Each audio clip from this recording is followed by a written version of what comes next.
You got to have a big dream. I'm a huge fan of a little-remembered Chicago architect named Daniel Hudson Burnham. I admire the man so greatly that on a recent speaking trip to Chicago, I set aside a half a day to see if I could find his grave so I could pay my respects and take a selfie. I found his grave on a tiny island in a small pond tucked away at the extreme back corner of Chicago's massive Graceland Cemetery. And the modest tombstone that he shares with his wife makes no mention whatsoever of the man's monumental achievements. You see, Daniel Burnham was the creative genius and the driving force behind the Chicago World's Fair of 1893. On 3 years' notice, he was tasked with the job of conceiving, designing, constructing, and opening the gates on a World's Fair so grand that it would eclipse even the Paris World's Fair that 4 years earlier had featured the unveiling of the Eiffel Tower. And he succeeded in grand, jaw-dropping style. The world had never seen anything like the Chicago World's Fair, and the world has never seen anything like it since.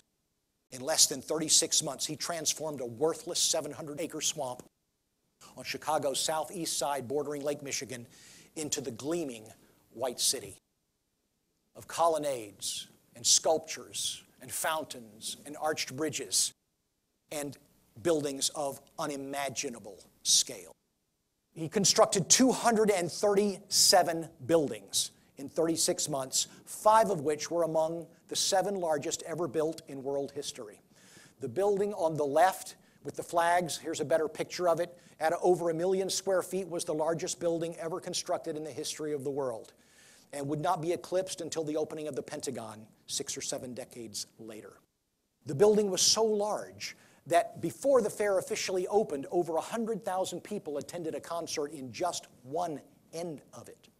And this is only a tiny part of the fair that you've seen. Here's another entirely different canal facing north toward the city of Chicago. You say, why in the world did they need so much room?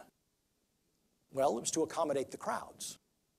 On one Saturday in October of 1893, over 750,000 people purchased a paid admission to the park.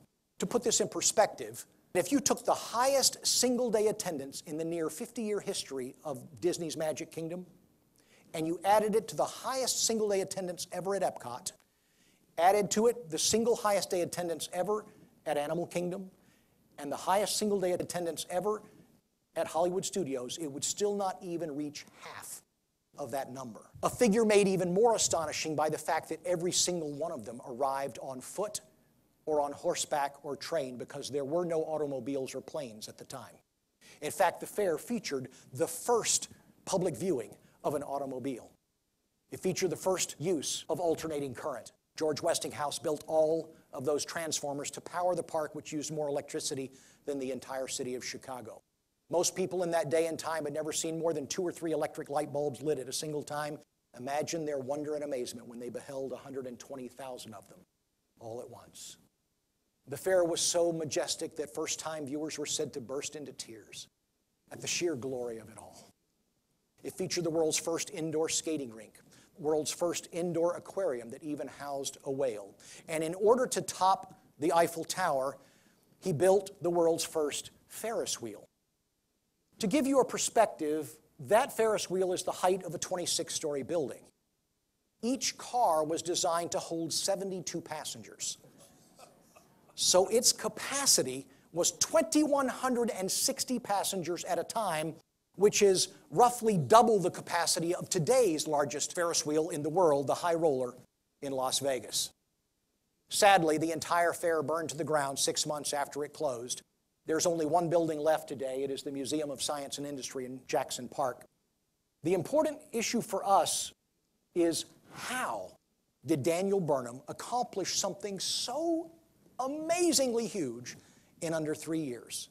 And the answer is by magic.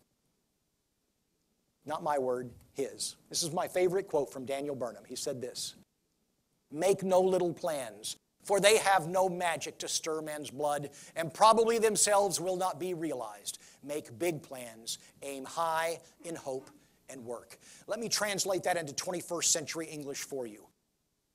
Big plans are more likely to be fulfilled than little ones. because nobody gets excited about a little dream. If your goal for this year is to remain solvent and keep your job, nobody's going to get excited about that. But if you lay a huge dream in front of people, that's when their pulse quickens.